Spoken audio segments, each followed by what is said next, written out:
Hello, everybody. Welcome to today's Ask Sibs.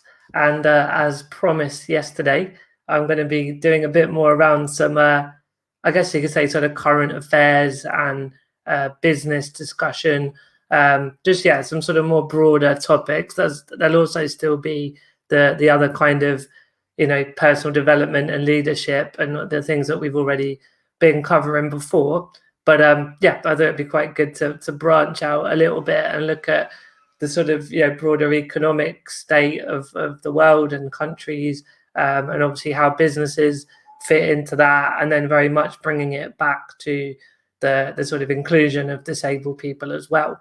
So yeah, I get I sort of read a few different bits of news outlets, but I get a daily email newsletter from Morning Brew. I don't know if you've ever read it before, but do check them out. And it's business news, but it's done in a really cool way that I'm just getting myself comfortable in my chair here. You can see me moving the chair around in the background. I've got some cool gadgets on this wheelchair, by the way. But yeah, so basically that Morning Brew brings all the business news, but it's done in a more sort of, I guess if you want to do audience demographics, it's probably more for millennials, that sort of target audience.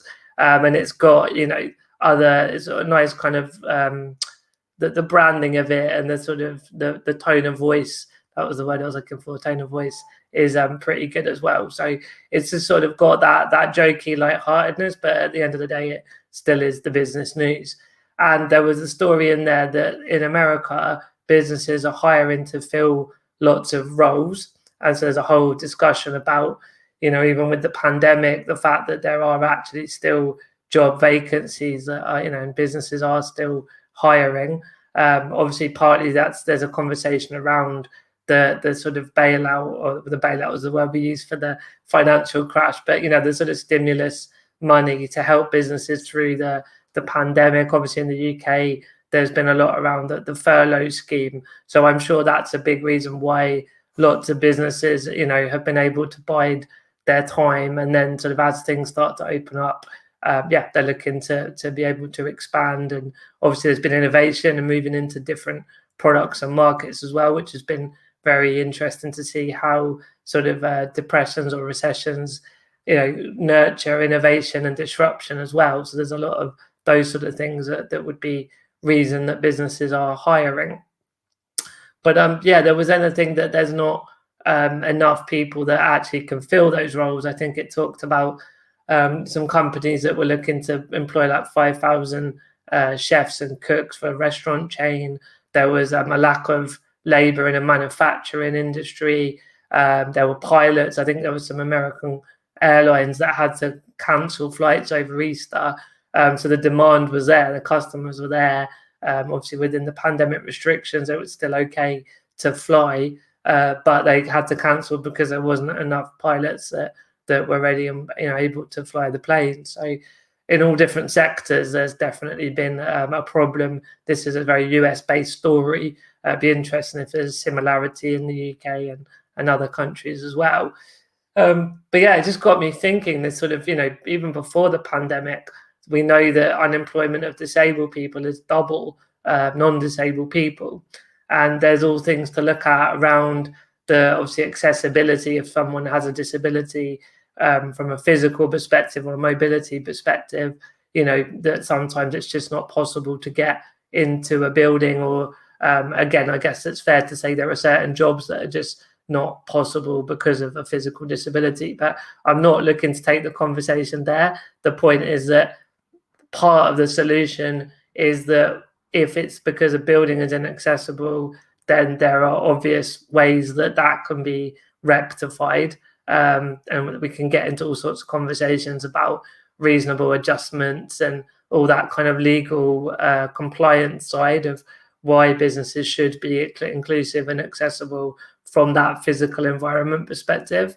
But actually, as we know, that disability is a lot more than wheelchair user like myself, and a lot more than mobility difficulties. Of course, there's the segments we talk a lot about at Purple Goat is the sort of visual, hearing, neurodiverse, hidden disabilities. There's a lot of different segments, as we kind of say.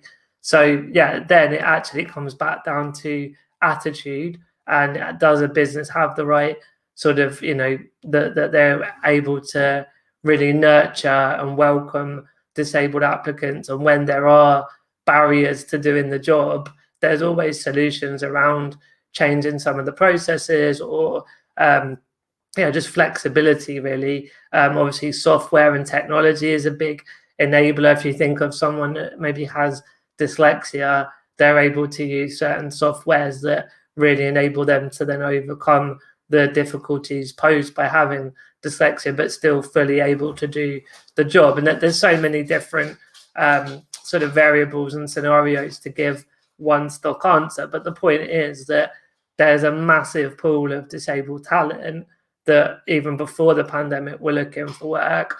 And we also talked a bit last year about, with the pandemic and home working and virtual working, that actually opens up some more possibilities for particular types of disability and disabled people. So I think overall, my message that I want to get across, having read that article, is that when we're hearing stories about a lack of labour, I think there's a general thing that an economy and a government should look at, of, well, there's also people that are on welfare and unemployment, and generally how can we upskill and reskill general people, not just disabled people. That's a very obvious conversation to have, right? How do we move the workforce to have the right skills for where the jobs currently are and where they will be in the future? But I think there's not enough of a conversation about how there's such an amazing talent pool of people with a disability, very willing and able to work. But sometimes there just needs to be those little tweaks and adaptations. But my last point, unsurprisingly, comes from a marketing perspective.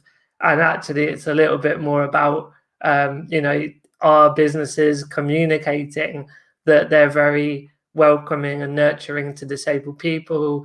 Are they able to talk about success stories with other disabled people that have gone on to do great things at a company? And essentially, I'm just talking about a comms piece that makes disabled people feel compelled and comfortable to go for jobs with particular brands. And if those brands become known as good employers of disabled people, I think there's another massive business case for the brands to invest in the recruitment and the retention of disabled people, but also the comms and the marketing as well. So that was what I wanted to get across today. I hope that was interesting to you guys, and I'll be back again tomorrow for another episode of our Sibs. Bye bye for now.